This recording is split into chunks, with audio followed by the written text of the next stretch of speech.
E aí, né, Breno, tem o seguinte, tem também o que vive fora dos muros do Vaticano, né? Os interesses políticos, se a gente pegar em termos de estética e produção ideológica da política europeia, não está nada alinhado com o que o Papa promulgava. Se pegar as Agora, intervenções do mas Donald Trump também. agora, eu acho que a Igreja Católica é pouco infensa a esse tipo de pressão. Veja, o É? que é a Igreja Católica? A Igreja Católica é uma monarquia absoluta não hereditária.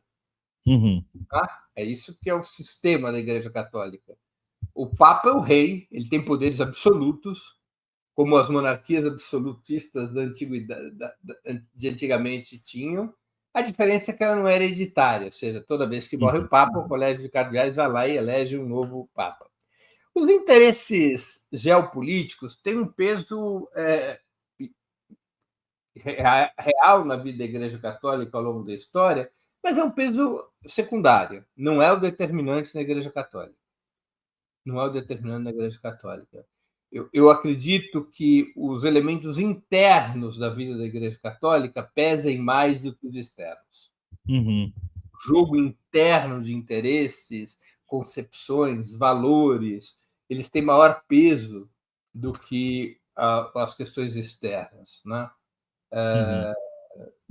Veja, no momento atual, no momento em que o Papa Francisco foi eleito, que Bergoglio foi eleito Papa Francisco em 2013, você já vivia uma forte pressão conservadora no mundo. Foi uma enorme surpresa que um Papa progressista, ainda mais latino-americano, chegasse ao comando da Igreja Católica, né?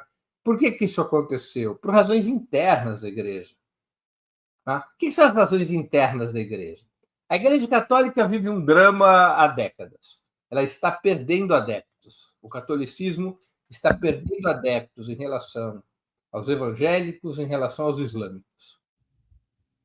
Então, isso é uma coisa muito importante para a Igreja Católica. Isso exerce um peso determinante. A discussão de qual a estratégia para parar de perder adeptos.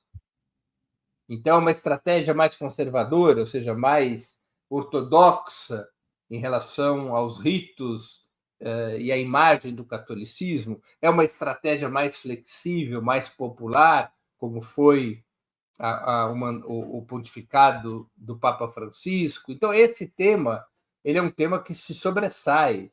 Né? A Igreja Católica luta contra a perda de influência, a perda de adeptos. Né? Segundo, tem os circuitos de poder da Igreja Católica, ou seja, você tem distintos grupos em luta. Claro que eles refletem o debate geral no mundo, mas o jogo interno arruma esses interesses de uma maneira distinta. Né? Então, Uhum. eu não acredito que essas questões externas sejam as mais relevantes. Eu acho que o Uhum. tema principal da Igreja Católica é qual a estratégia para que o número de católicos no mundo não continue a decair. É, Então, é uma estratégia mais ortodoxa ou é uma estratégia mais popular? uhum. Então, isso Francisco foi uma estratégia mais popular, de fazer a igreja se vincular mais ao povo. Não é? Ou seja, ele era um crítico duríssimo, um crítico moral do capitalismo, ele abraçava causas humanitárias fundamentais, como a solidariedade ao povo palestino, ele abria no seu discurso espaço maior para as mulheres, não é? Mesmo em relação à população LGBT, ele tinha um discurso, digamos, mais moderno. Não é? Ele era um crítico da opulência, ele foi um crítico dos desvios financeiros da Igreja Católica. Não é? Ele buscou sempre uma imagem de humildade para a Igreja, uma imagem baseada na autocrítica da Igreja em relação a vários problemas, entre eles aquela enorme onda de denúncias de bispos e cardeais Pedofilia. envolvidos com pedofilia. Então, ele representou essa estratégia, ou seja, uma estratégia de uma igreja mais aberta, mais diversa, mais popular, mais próxima aos movimentos sociais, uma igreja que abraçasse o humanismo, uma igreja crítica da opulência, uma igreja crítica do capitalismo. Né? Agora, antes dele, tanto o João Paulo II quanto Benedito XVI, Bento XVI, foram por outro caminho, né? Que era um caminho da igreja tradicional, da igreja fechada sobre os seus dogmas. Né? Qual é o grande tema que difere um caminho ou outro? É como é que a Igreja Católica faz para manter o seu peso, como é que a Igreja Católica faz para manter os seus adeptos, para fazer com que o número de católicos cresça no mundo.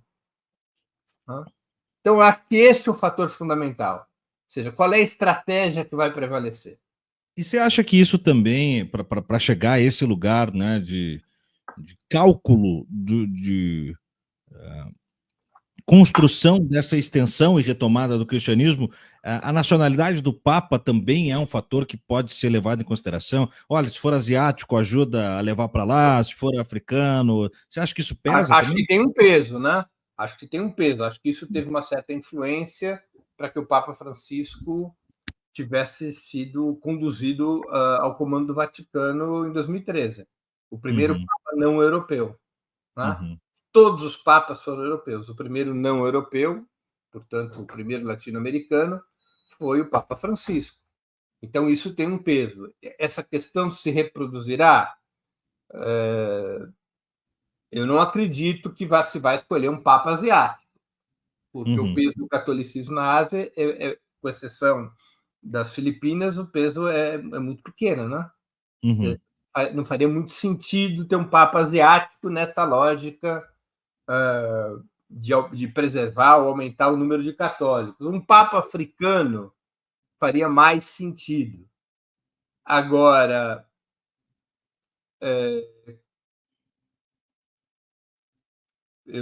outros padrões de cálculo serão feitos pelos cardeais, não é?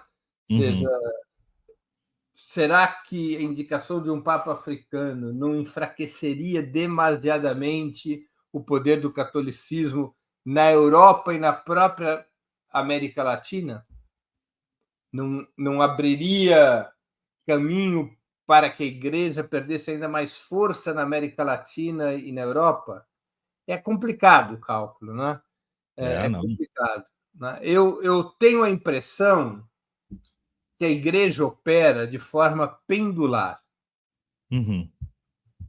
Né? Ou seja, depois que uma estratégia mais reformadora é tentada, vem uma estratégia mais conservadora. Porque Ontem a o Frei crise Davi, da Igreja Católica ela é muito antiga. Né? o Frei Davi esteve comigo ontem, Breno, e a frase que ele disse que se fala nos intramuros da igreja é: a igreja, o Vaticano não erra duas vezes. Teria errado com Francisco, né? Então não erra duas vezes, no sentido de conservadorismo, né? Eu acho que funciona como um pêndulo, porque a crise da Igreja Católica ela é antiga, né? Vamos nos lembrar que o auge da Igreja Católica só foi possível quando ela se funde ao Estado, né?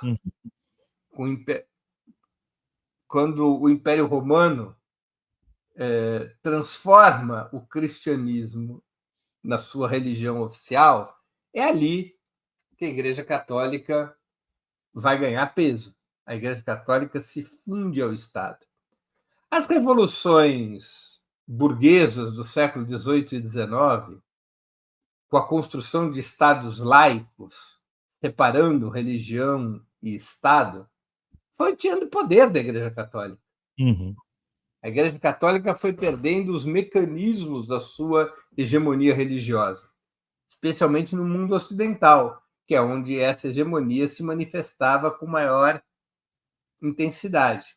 Então, a partir dali, a Igreja vai oscilando, né? Especialmente no século XX, a partir de meados do século XX, ela vai oscilando entre o conservadorismo e o progressismo, que é uma leitura talvez excessivamente politizante que a gente de fora faz, porque eu acho que o problema principal, repito, é uma disputa pelo caminho que preserve a força da Igreja Católica, que preserve o número de adeptos. Então, não tem muito a ver com a luta de esquerda e direita da política não religiosa. Tem a ver com qual é a estratégia para preservar a influência da Igreja. O João 23 chegou à conclusão que aquela história de missa em latim era algo muito arcaico, que 99,9% das pessoas eram incapazes de entender as missas e que isso afastava os fiéis.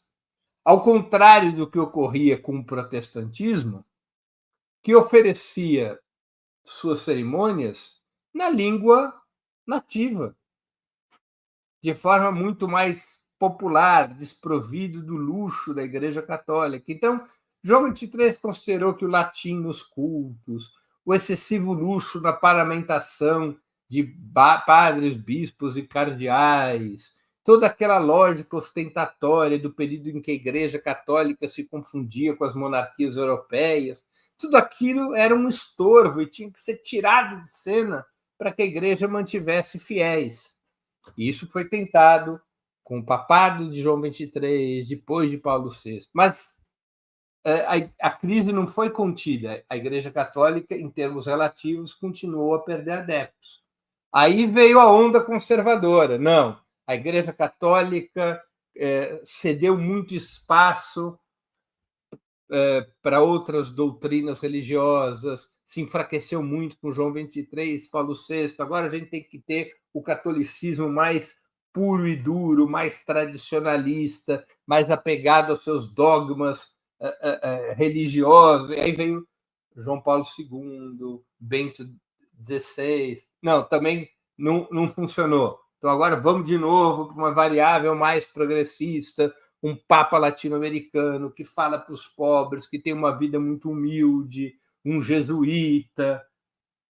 Agora eles vão avaliar de novo, essa estratégia funcionou ou não? Vamos pendular novamente para um catolicismo tradicional. Eu acho que esse é o embate principal. Então, ela opera em pêndulo, né?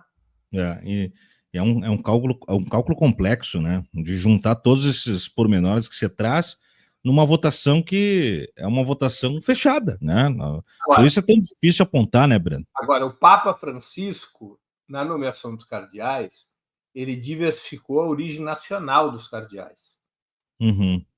O maior grupo continua a ser o dos cardeais italianos. Sim. Mas antigamente esse grupo tinha um peso formidável. Tá? Os cardeais italianos chegaram a representar uma porção extremamente numerosa dos cardeais. Hoje são o maior grupo nacional, mas se minha memória não me traz, são dos 120 cardeais que votarão, eu acho que só 14 são italianos, ou 18, é um número... certinho aqui, mas realmente... É um número muito menor do que no passado, né? Eu acho que seria o menor percentual de cardeais italianos para um conclave na história, viu? Isso enfraquece o conservadorismo católico, porque tradicionalmente o principal reduto do catolicismo tradicional está entre os cardeais italianos, por razões históricas, por razões óbvias. Históricas e óbvias, né?